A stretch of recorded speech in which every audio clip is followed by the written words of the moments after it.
you have ever attended. Anyone can go ahead and unmute and share about that one. So let's talk about parties today. What's the most elaborate party you ever attended? And tell us about it. Who wants to go? I'm not even sure I'm seeing people's hands. Okay, I think the hands are coming up gradually. One hand up. One hand so far. I'm sure we can do better than that. Let's see. We can do better than that. This is a discussion, by the way. Again, everyone is in our discussion. It seems like before we have everybody jumping in, there seems to be two people that seem to be very active in joining this discussion very quickly, and that's Christy and Cheryl. Maybe I need to get them a gift to encourage them. Okay, let's hear from Christy. What's the most elaborate, the most lavish party you ever attended, and tell us a bit about it. Go ahead. Okay, it was, I think I was really young then. It was, I think, a wedding party. Yeah, no, I wasn't young, I remember now. It was in UNILAG, a disciples' wedding. And the party was strictly by invitation. And what you do, you have your table as you come in, and you'll get the menu. There is different sections for traditional food, for what's it called? Is it continental dishes, small chops, grills, and all of that. It was for me, that was like totally different. I normally, parties I go to is just, okay, what do you want? There's rice, swallow, and this, and you pick. But this one, you just get up, go there, and pick the ones you want, and go back to your seat, and you can come as often as you want. So it was really elaborate. So what made that party special? What made it special? For me, strictly by invitation. Not just anybody can come. Yeah, okay. All right, not just anybody can come, okay. Strictly by invitation. All right, okay, let's hear Sheol. I'm sure all of you have been to parties before. I know the past 1 year have been a bit partyless, but again, we can go ahead and share. Sheol, unmute and let's see. Does Sheol go to parties? Let's hear. So this particular party was, I think, in ending of 2018 or beginning of 2019. It was at Ikeja around Jobifele, very close to the church facility in Ikeja, and it was good. It was a wedding party too, and very similar to one Auntie Christy shared that it was exclusive. There were bouncers in front, so if you didn't have invitation, you're not coming in. In fact, the people that got in without invitation were the ones that knew some people. Like those people had to escort them and say, this one is my person, this one is my person. And what stood out for me, and like, I mean, I've been to parties where they spend. I was in the party because only because I was ushering, not because I was invited by anybody. So the thing that stood out for me was that in as much as the party was no more expensive than some parties I've seen, but the fact that there was no complaint of no food, because like to me that was like a already accepted evil of Nigerian wedding parties, that they'll fight over meat, but no, there was no that, because like almost every like member of the family had their own caterer and their own drinks. So he would just gather his own friends around this table. So there was like a lot of food going around and drinks going around. Like every single person that was in that family that was celebrating Gongo had their own personal kitchen. So it was, to me, it was like, wow, a lot. Wow, thank you. So what made this party special obviously was the abundance of food. And you are very correct. Food for many people know food makes a party.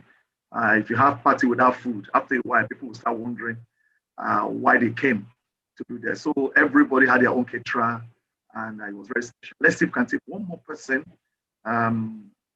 Let's see who wants to share their party experience with us. One more person, and only Kode Christie and Sheon. We have Victoria, we have Samuel, we have Okpe, we have Shayo, we have Nkoyo. Come on, guys, let's make it. Okay, Ella, go ahead. My party experience was we planned to go to this party, and as usual, African time. So all of us that planned to go to the party together, they all came late, or we all came late. Then we spent 4 hours inside traffic. And now we just spent like an hour at the party because it was already late. But I don't know, it was actually sad. There's nothing nice about it. But that's because for you. Anyways, that's just how like we're sharing lavish party. We're sharing the most lavish party any of us have ever attended, the most lush party, what consider a very lush party, the party experience. Which would be yours? Okay. Now, for me, when I think of lavish party, a very big party, I think of like 2 parties I attended, comes to mind. One was at an event center in Oniru, Azix of Victoria Island, that island area, Oniru. And it was very lavish because everybody, it was strictly by invitation, which was, everybody says that in a party, invitation, but they don't really follow it. But this one, they actually followed it. When you step in, before you want to go into the hall, you walk through a grotto, like you have pictures of the celebrant, large pictures, like picture frame of the celebrants were on both sides of the wall. So if you want to take pictures, you can take pictures. You walk through. When you come into the reception, you see people with computers. And so you bring your card, they actually look through the computer and find, if your name is not the computer, you're not going to enter, no matter who you know, who you don't know. So because they can't keep you waiting. Your name has been linked to a table. Your name, everything has been, linked to a table. So of course, I put them a card. They'll collect it from you. You're not getting it back, back again. So they now go to the computer and they have a printout of your name and your table number. Then an usher will take you to your table. They'll walk you right in, of course, their bouncers and everything. They'll walk you right to your table, and that's where you'll be seated. Of course, everything from ice cream. It was so lavish. Ice cream, pepper soup, name it, everything was just there. It was like eat until you quench, wine, everything. So that was a lavish party. The second one I can think about was one I attended. This was a wedding party, the first one. The second one was an 80th, and now that's a very special one. It was actually the 80th, oh man, this is crazy, like the 70th wedding anniversary. 70th wedding anniversary of a couple. And I was invited because I'm a friend to one of the children. So it was their parents' 70th wedding anniversary. Sometimes I'm tending to think it's their 80th because they were very old, but they were very agile. And we had people like Akintola Williams and all these big guys that owned the Lloyds. Everybody was there. It was massive. It was at the event center, what they call it, the Civic Center on Ozua, by the way, Civic Center, and that was very lush. Everything, I don't think they had a DJ, whatever. Everything was live. They had a cappella group, male voices. They had, it was just so good. So today we'll be looking at parties because this is something that, if you're Nigerian especially, Nigerians love party, I love party. And we want to see what we can learn, a lesson that we can learn. Last year, we began looking at a series on the parables of Jesus Christ. And so this is a continuation of that series. Like I told you guys, we can do that series for another 1 year. This is actually a continuation of that series. And I like this part because it talked about a party, and it's the parable of the wedding banquet. And I I was looking for the most beautiful. I mean, some of these wedding banquets are just so lush. You enter those tents and you don't even know you're in a tent. So wedding banquet, and that's why I asked us to share. So I want you to understand the import of this parable and also see what goes through a banquet. Some of us have mentioned some of things that goes in having a banquet. Of course, food is the main thing. Can we go ahead and mention some other important things that you need for a banquet to happen? Apart from food, someone mentioned food. I would like those who have not spoken. What are the things that go into? Okay, Victoria, just mention one so that you don't mention the one somebody wants to mention. The decorations. Decoration. Okay, so we have food. That's one. You have decoration. You already seen the picture. So decoration is two. Who hasn't spoken? Yes, I need more hands. Victoria has spoken. Chrissy has spoken. Sheon has spoken. Dayo, okay. You want to spark? Go ahead. What do you need? Small chop. Small chop. Well, that one will not count. Small chop goes on our food. Small chop goes on our food. So thank you for that. What is again? Come on, guys. Everybody is on this thing. If you cannot speak or mute yourself and speak, please type in. It makes it fun when you are in a discussion and people actually are discussing. This is not a sermon where the preacher preaches and everybody just listens and claps. So please. So Aishayo says live band. Okay, good. So we have food, we have decoration, then we have live band, or we can say music. So we have music. What is again goes into having a banquet? Somebody hand is up, but this person has spoken before. I want somebody that hasn't spoken. Samuel, you've not spoken. You've not answered any question today. Okay, Unkoyo said the setting. Okay, the setting. So I will take that to mean location or facility or hall. Okay, so you can't have a banquet without a hall. You need a hall. Okay, so now we have a hall. We have food. We've decorated the hall. We have live band. What else do we need to have a banquet? We are getting somewhere, and I want to really say people that have answered have actually hit several nails on the head. Who hasn't spoken, please? If your hand is up, oh man, people have spoken as they put up their hand. Again, we have the facility, the venue. We have venue. We have decoration. We have food. We have live band. What else do we need? People have not spoken. Samuel, you've not spoken. Omage, you've not spoken. Zamani, you've not spoken. Snap me, you've not spoken. So I want those who are not. All right, someone says souvenir. Ah, man, this is a real Nigerian. Okay, Snap me saying souvenir. Because I mean, what party will you go to? You have souvenir. If you don't give souvenir, you ask for souvenir.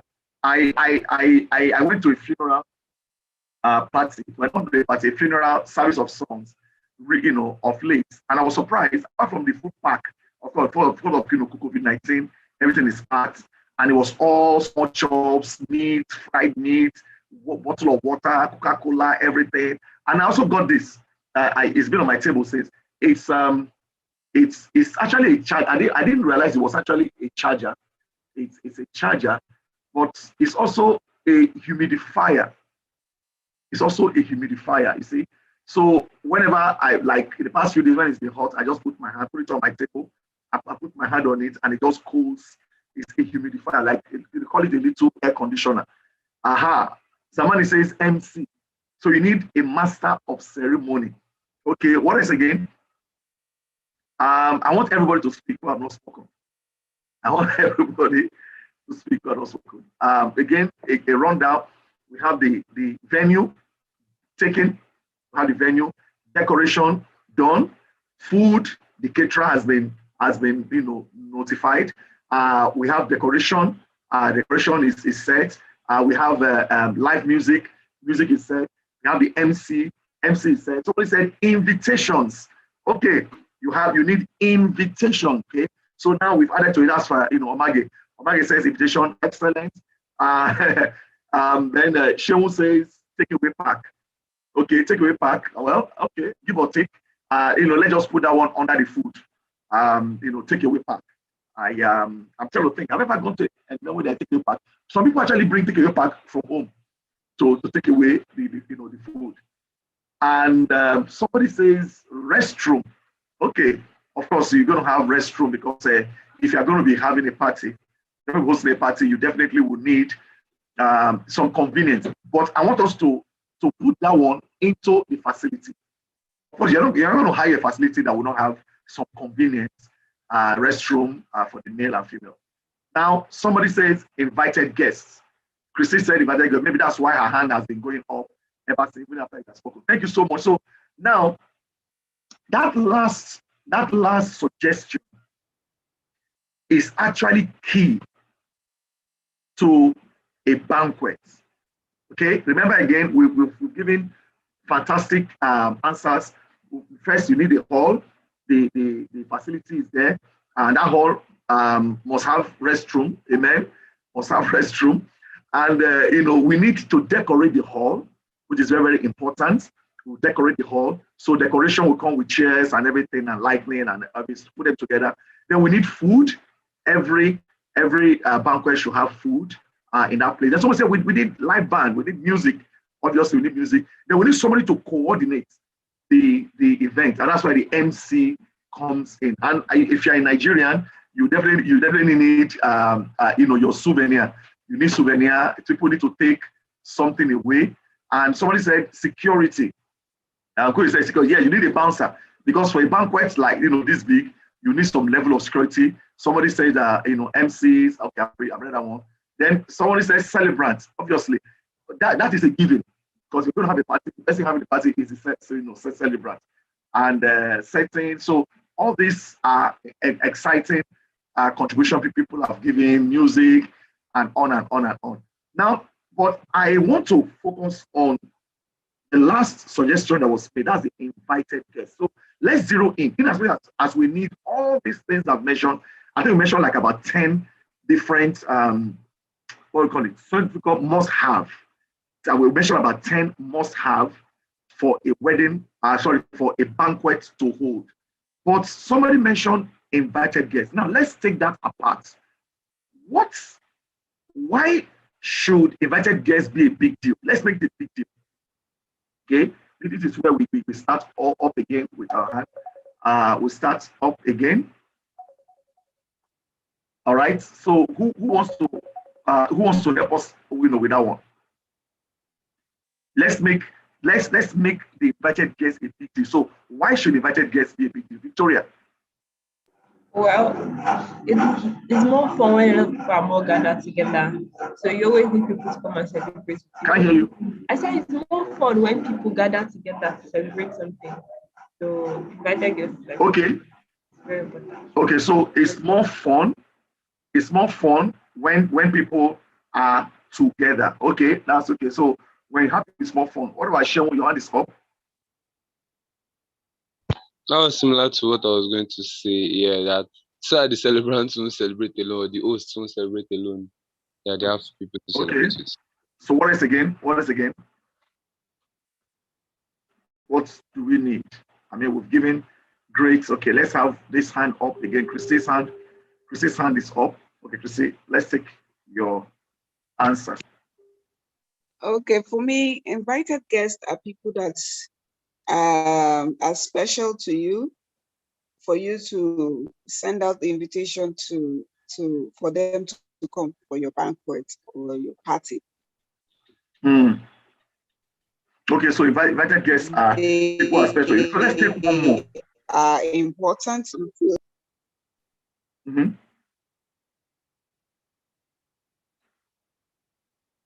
Let's take one more. They're important to you. Why are they? Why should we make invited guests a big deal?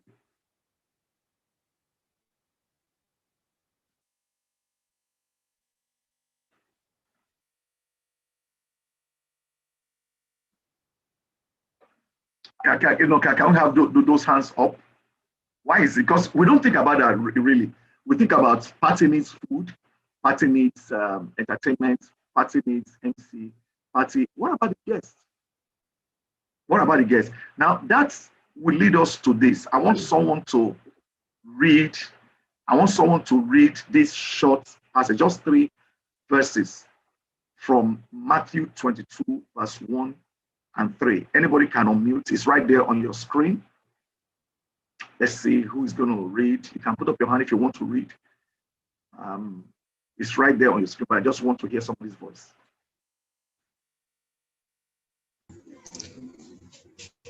Jesus spake to them again in parables, saying, the kingdom of heaven is like a king who prepared a wedding banquet for his son. He sent his servant to those who had been invited to the banquet to tell them to come, but they refused to come.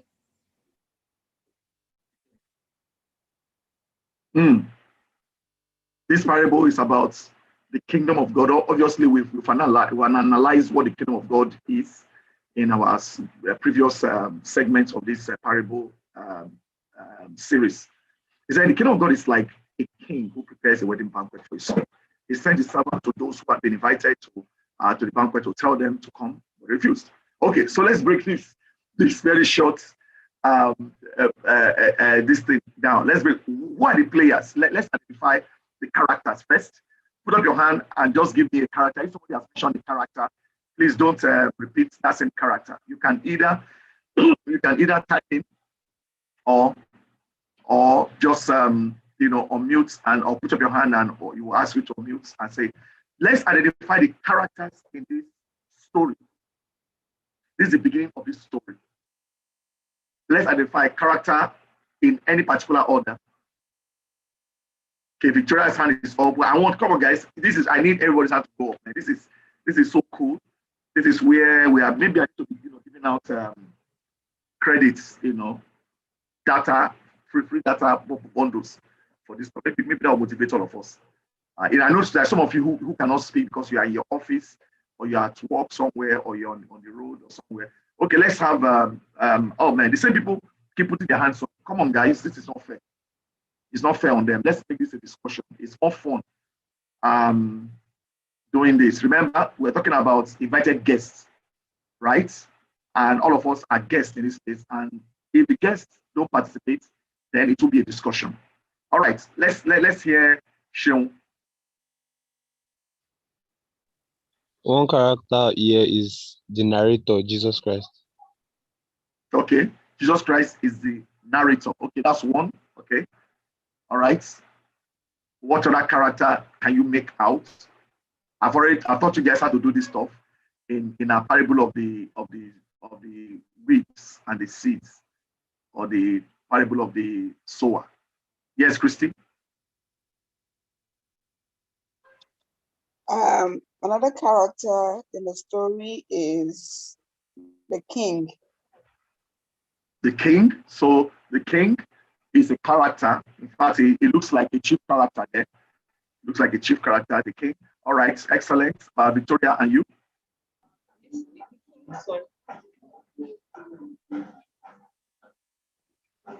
Hello? I said the king's son. I can't hear you. The king's son. The king's son. Okay, the king's son. Okay. All right. So the king's son. So who is the celebrant here? Who is the celebrant? Christy, your hand is up. Or is still up? Oh, okay. The celebrant, based on the story, is the son. The son is the celebrant. Okay. Now, which other character can we make out from this story? Come on, guys. Those two of you who are not saying, please don't allow these few people to take the shine away. Don't allow them, take the shine away.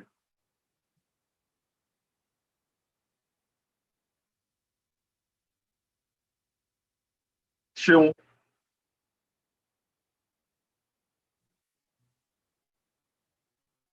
Another character or characters are the servants.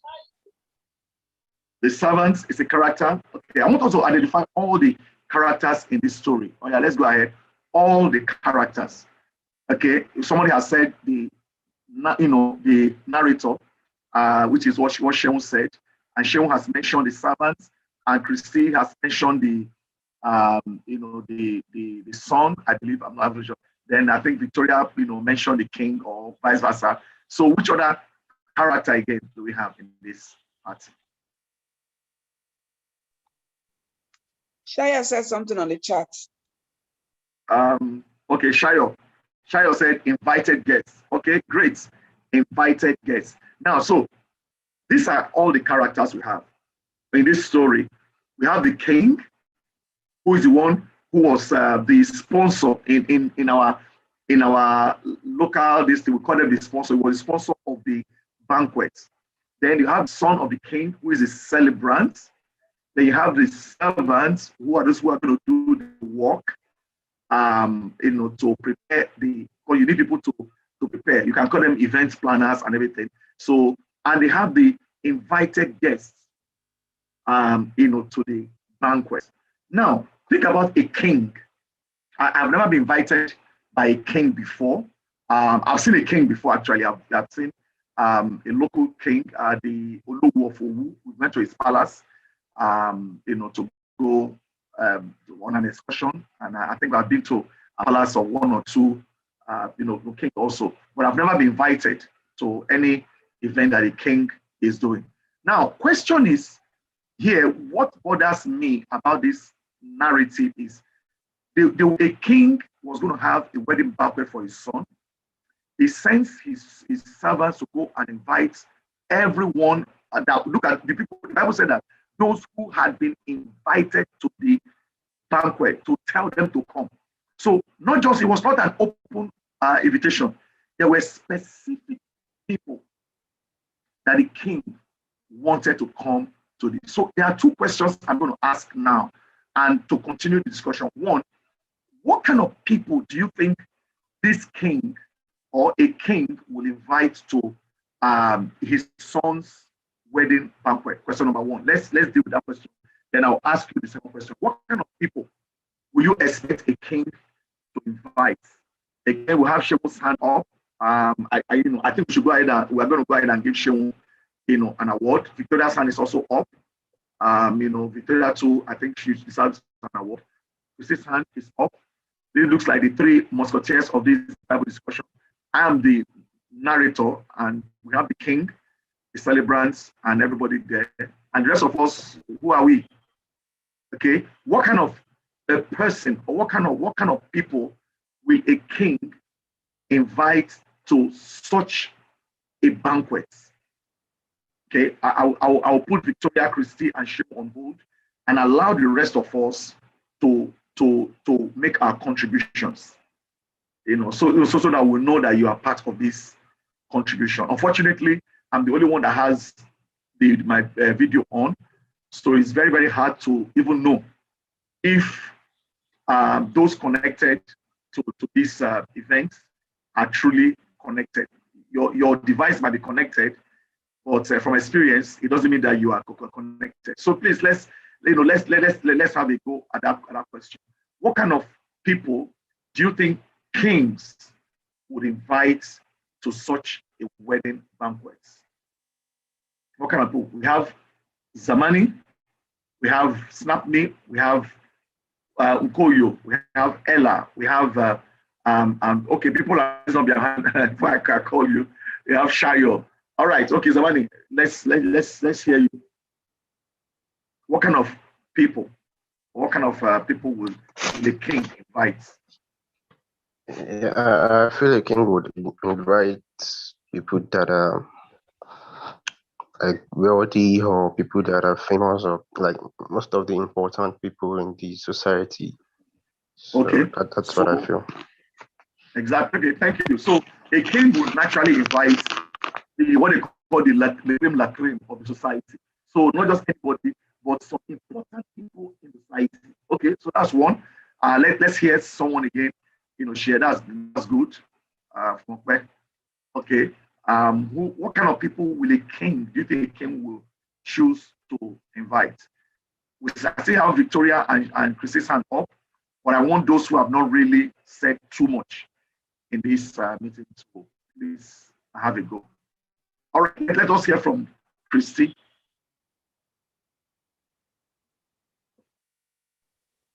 I would invite diplomats, important dignitaries, wealthy people, because he's a king, and those are the people in a circle.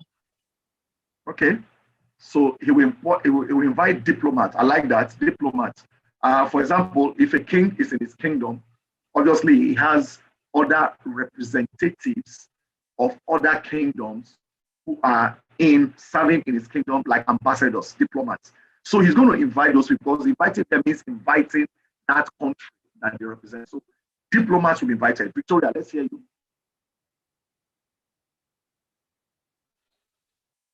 Okay, so you invite family members that make the cut. So family members that make the cut of important people to might get invited. So not everybody. Exactly. Exactly. Yeah, thank you.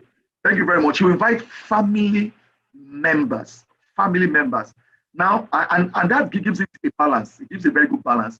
One, you invite the important people in society, societal people around him. Number two, he will invite diplomats, people who are far away, but who can be represented by people who are there. And number three, he will now invite people who are from within him. Now, in the order, it should have been, okay, let's invite people who are close to him, family members, like cream of the family. They invite the society, they invite them. So you see, the three sets of people seem to represent the banquet.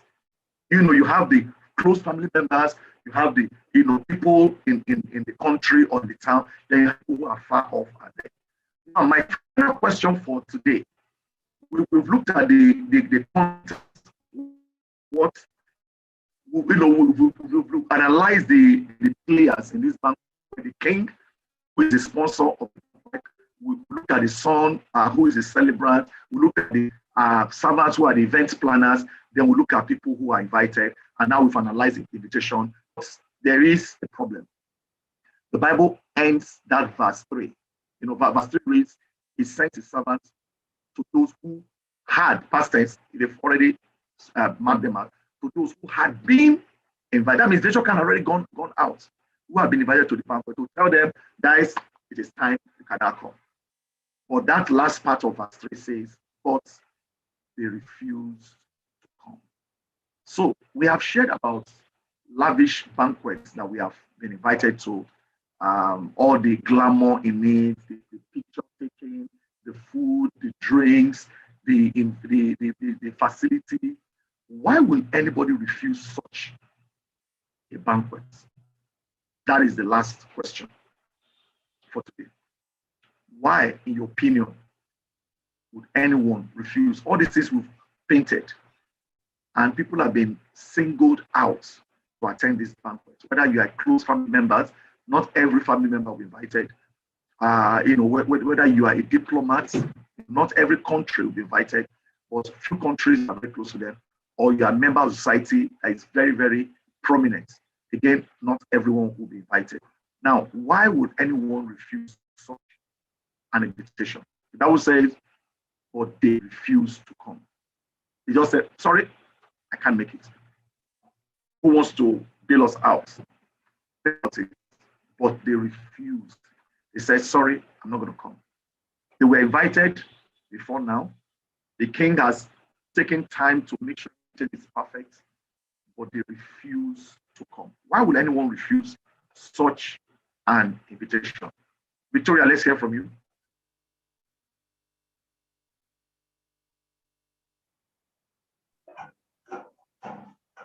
Okay, maybe I was like, maybe they have like personal disagreement with whoever invited them. So maybe it's just to spite the person. What do you say? Okay, for instance, maybe Can't hear you. Can you hear me now? Yeah, you just keep talking. It was breaking at a point. Okay, so they might have like personal disagreements, and in order to spite the person, it might just decide that, oh, I'm not going to show up to that person's party because this person did me bad this day. So it might be just to spite the person. Okay, thank you. So this invited guest who was honored enough to be invited to this lavish, this lodge. I've heard about some lavish banquets where people were giving Apple products. They're giving iPads. I saw the video. Somebody was asking what I got.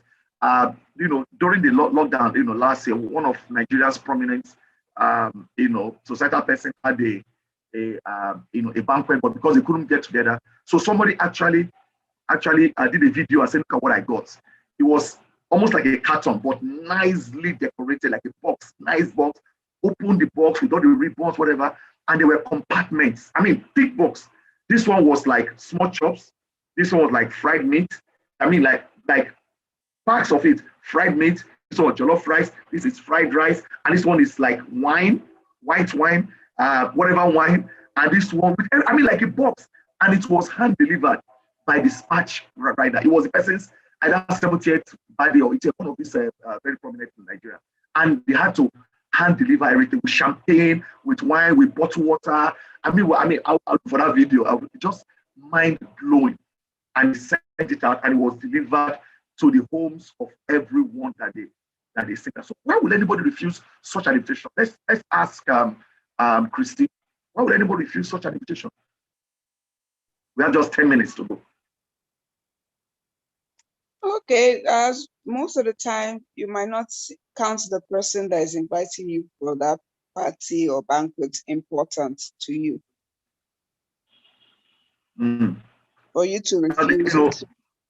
Yeah, the person might count you worthy, but you might not count that person worthy. And it makes so much sense, If you want to have a party and you want to add glamour to your party, you invite certain people, celebrities to come. Because when they come, they're actually adding value to your party. You're not adding value to their life. When you hear that, Two-Face will be in that party, people want to go. So a lot of times they won't give them free tickets. If you watch some of those comedy shows or some of whatever, you think a lot of those will bought tickets. Some of those prominent Nigerians, they give them free tickets because if they come, they're going to drive more people to actually come. So those people might be adding value. So if you feel that your going will add value to that person's event, but the event is not adding value to you, so that's it. I beg, I don't go. Let me go somewhere that will add value to my life. Okay. Now let's ask Okwe, what's your take on that? Yep. Personally, I feel if the individual doesn't make enough preparation towards the day of the event in terms of getting ready, it could be probably the clothes he wants to wear or the shoes or even finances. I can't hear you. I can't make out what you're saying. Can you start all over again? I can't make out what you're saying. I said personally, I feel it could probably be if the individual doesn't make enough preparation towards the day of the event in terms of planning, could be in getting clothes to wear or, could be shoes, could be finance to, probably even take himself from the place to the event. So I just feel if proper planning and the person doesn't, think well or probably forgot about the event, so he might just refuse on that event. He's been called. Okay. All right. So proper planning can actually affect your going. Somebody invites you to a lavish party in a Cola Meridian or at 4 Points by Sheraton, give you invitation card like 2 months or a week or 3 weeks ahead. But you wake up that morning and just say, oops, I didn't prepare. I did, so I will not go. Let's take the last person, Joseph. Sean Joseph, your hand has been up. All right. For me, I see that there could be a lot of reason for them to refuse to come, different excuses or sort. But I feel like everything will still boil down to the fact that they did not take or they do not put some level of importance to the king as a person, because I feel when you reject the invitation of anybody, even if he's not a king, you know that in one way or the other it's going to affect the person. But now you are rejecting the invitation of a king that he has even told you before now. And I feel like at the end of the day, to still boil down to the fact that you didn't take this person as serious as it is. Because if you took this person as serious as they took you, then you find a way around going to the party, because you're not going to the party because you feel like the party will not be up to standard. It will be definitely up to standard, and it will meet and probably blow your expectations. Yeah. So it just has to boil down back to the importance that there is no much importance placed on this particular invitation. That's why you could not make Yes, it.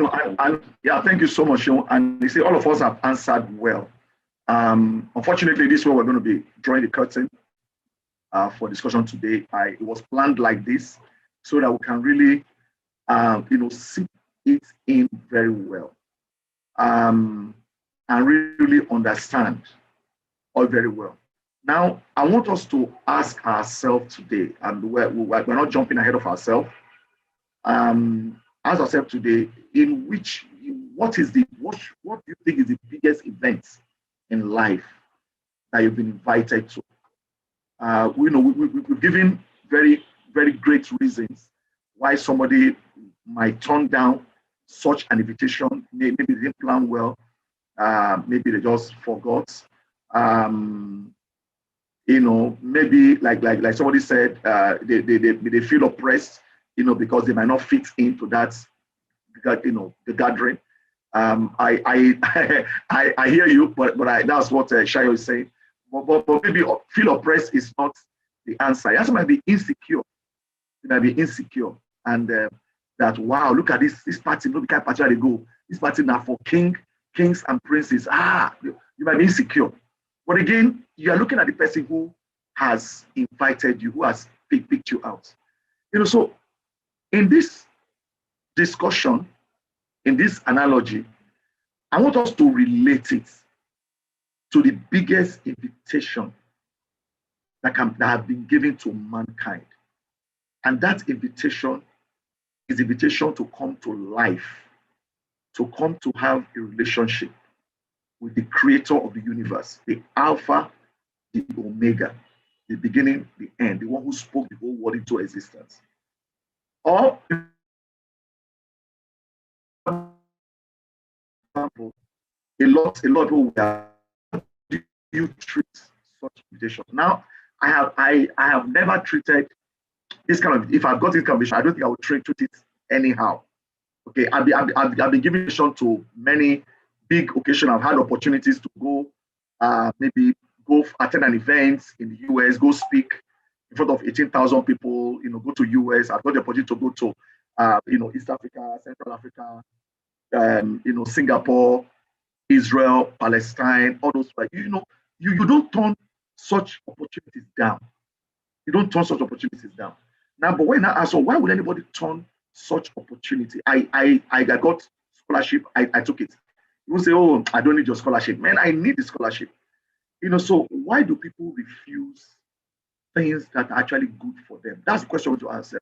Spiritually, which ways have you, have I refused something otherwise would have been good for me, would have added value to my life?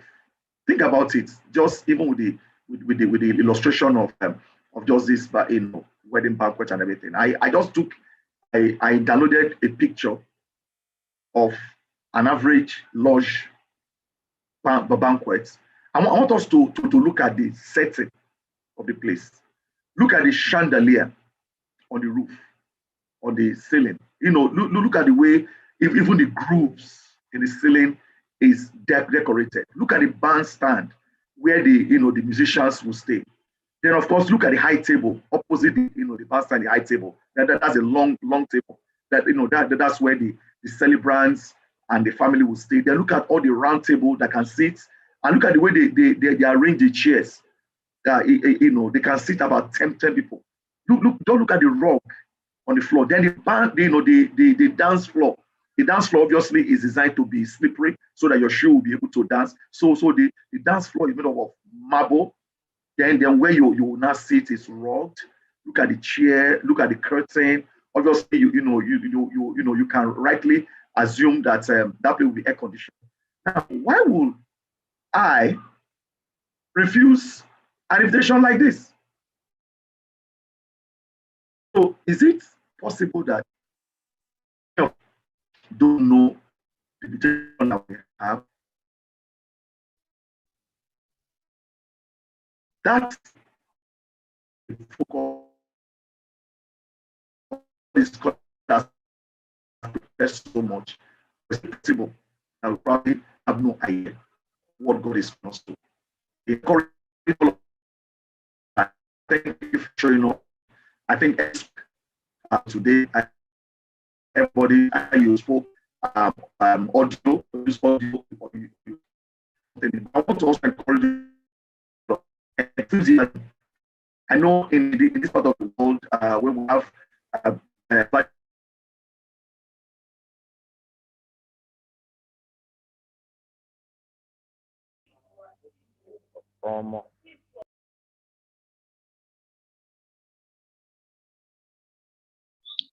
Hello everyone. I think the internet like let Uncle go, but I'm sure he'll be back soon. Please let's stay in there. Thank you very much.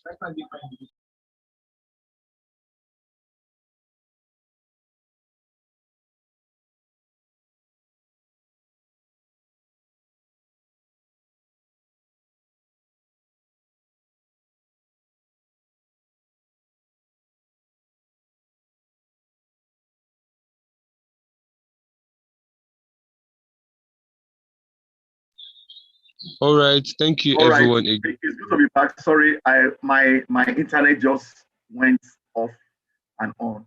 So I just wanted to round up that in this part of the world, I know we don't see one another and everything, but I want us to be more participatory next week. It's going to be fun, even as we lie down and touch base. There are some theological lessons that we're going to learn from this short story that we just read. Just this short story, there's a huge theological lessons that need to be learned. So thank you for coming. I really appreciate your participation. Everybody participated today. I will hand us over to our MC. I believe that will be shown. Thanks a lot. Thank you very much, Uncle. Thank you so much for sharing. This is just enlightening and wonderful.